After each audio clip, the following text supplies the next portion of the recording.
What's up, Financial Zen Masters?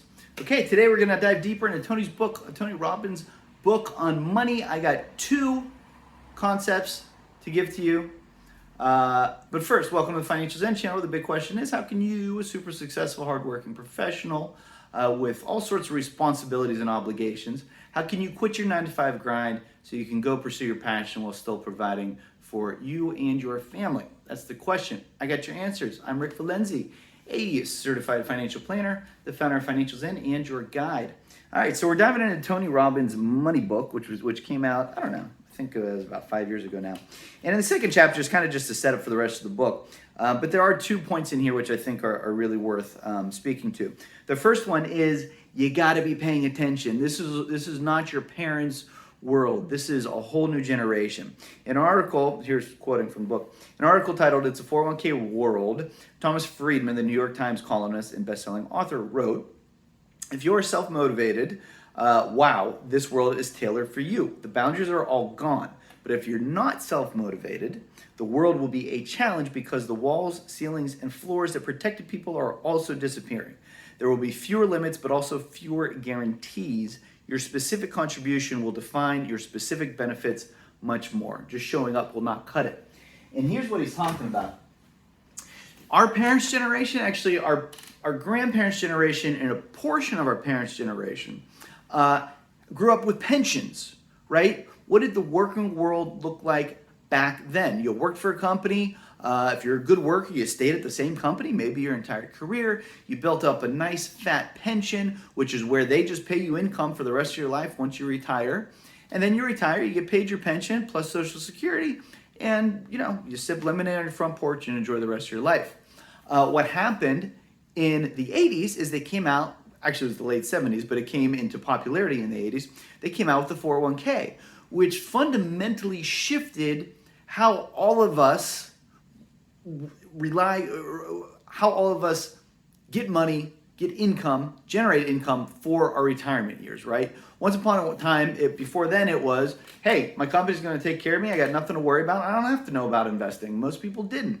Then when the 401ks came out, they said, okay, here you go.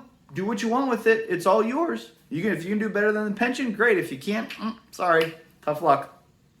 And all of a sudden, individual investors, which had no experience investing and frankly no interest in investing, all of a sudden were left on their own. They got to figure it out. And if you do things wrong, then guess who's going to pay? You are. And God forbid, maybe your kids, if you run out of money in retirement, have to go live in their basement. So it's super important to understand this stuff. And what Tony is setting you up for, and what I'm trying to do with Financial Zen, is to simplify this stuff. I know it can be scary. I know things that you're not familiar with can be scary initially. But trust me, if you follow me, if you follow us, we can make it simple. Anyone can understand it. My mother understands this stuff, and God bless her. She's a brilliant lady, but money is not, investing, I should say, is not her forte, and she understands how this stuff works. So if I can explain this stuff to her, then you can understand it without a doubt. Okay, how are we doing on time? That's 3 minutes. I think we got time for one more.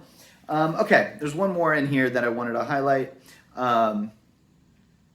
This is a good one. This is a good one. Okay.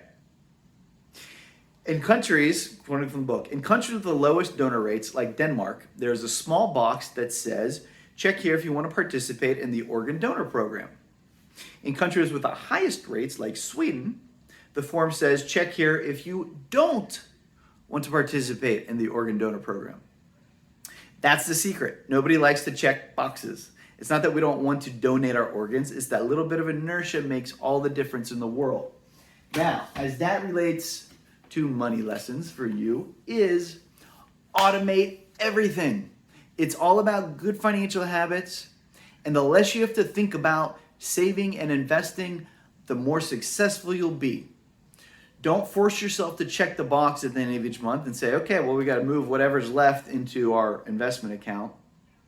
Set it up so it goes in there at the first of the month so you don't have to decide whether or not to check the box because the box is already checked for you. It's just that simple, and that's why we work and drill home so hard, so far down on forming good habits and automating this stuff as much as possible. Let technology do the work for you. And it's really easy these days to accomplish that. Okay, so that's two good concepts. You're on your own. You got to learn about this stuff. It's not as scary as you might think it is. Follow me. Trust me. I'll take your hand and guide you along the right path. And don't force yourself to check the box at the end of the month. Invest, automate everything you can in terms of savings and investing, and you'll be much more successful in the end. All right, thanks for watching. More to come tomorrow. Make sure you're subscribed, like if you learned something, and comment what you did learn. All right, thanks for watching. We'll see you tomorrow.